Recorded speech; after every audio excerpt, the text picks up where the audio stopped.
प्रदेश की सभी खबरों के साथ आप देख रहे हैं पब्लिक लाइव हरियाणा। तोशाम खंड में 2 नवंबर को होने जा रहे पंच व सरपंच के चुनाव में मतदान के लिए सुरक्षा को लेकर आज तोशाम डीएसपी आशीष चौधरी ने पुलिस फोर्स को दिए दिशा निर्देश और कहा कि हमने लगभग 400 पुलिस मुलाजिम सुरक्षा को लेकर संवेदनशील व अतिसंवेदनशील गांव के लिए लगा रखे हैं।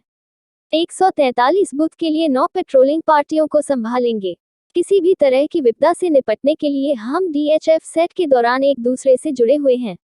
हम अकेले मोबाइल फोन के ऊपर निर्भर नहीं है, क्योंकि यह संवेदनशील व अतिसंवेदनशील चुनाव है।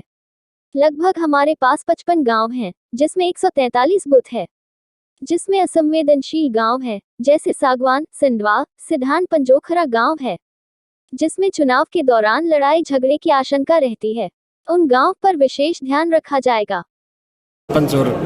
पंच के चुनाव है, पुलिस ने आप किस प्रकार की तैयारी की है और सुरक्षा के लिए क्या इंतजाम किए? देखिए, जहाँ तक मैन पावर की बात है तो लगभग 400 पुलिस मुलाजिम इसमें हमने लगाए हैं। देखते हुए जो संवेदनशील और अति संवेदनशील बूथ है उसको देखते हुए लगभग 400 लोग हैं। और ये मान के चलिए कि पेट्रोलिंग पार्टीज़ हैं, उनके ऊपर 9 पेट्रोलिंग पार्टीज़ हैं। 143 बूथ को 9 पेट्रोलिंग पार्टीज़ कवर करेंगी और टू एंड फ्रो रहेंगी एक बूथ से दूसरे बूथ पे। उसके अलावा मेरे और SHO साहब के पास अलग से जो स्ट्राइकिंग रिज़र्व है वो रहेगी। और किसी भी तरह की विपदा से निपटने के लिए हम आपस में जो हमारा कम्युनिकेशन प्लान है, हम VHF सेट के द्वारा एक दूसरे से जुड़े हुए हैं। हम जो मोबाइल फ़ोन के ऊपर निर्भर नहीं है इसको लेकर, क्योंकि ये संवेदनशील अति संवेदनशील चुनाव है। चुनाव जो पंचायत का होता है, हम सभी जानते हैं कि ये एक इमोशनल चुनाव होता है, तो लोगों का इससे काफ़ी जुड़ाव है। तो आप ये मान के चलिए कि 55 जो हमारे गांव हैं उनमें 143 जो बूथ हैं उन पे लगभग 400 जो लोग हैं वो चाक चौबंद हैं। और मेरा पूरा आश्वासन है मीडिया के माध्यम से कि ये जो चुनाव है हम शांति देंगे। सर, कुछ एरिया को संवेदनशील बूथों को और अति संवेदनशील भी रखा गया, उसके लिए क्या विशेष तैयारी की गई?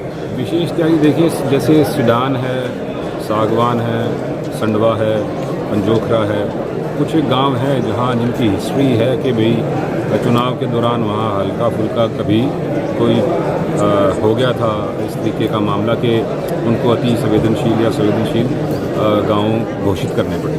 लेकिन पीछे जो अब हमारी असेसमेंट है उसकी मैं बात आपको बताऊं इंटरनल, अब वहाँ ऐसी कोई बात नहीं है। अगर कुछ बात है भी हल्की फुल्की तो उसके लिए हमने जो इलेक्शन कमीशन की जो गाइडलाइन है, इलेक्शन कमीशन की जो गाइडलाइन संवेदनशील बूथों के लिए जो फोर्स है वो फोर्स हमने लगा रखा है।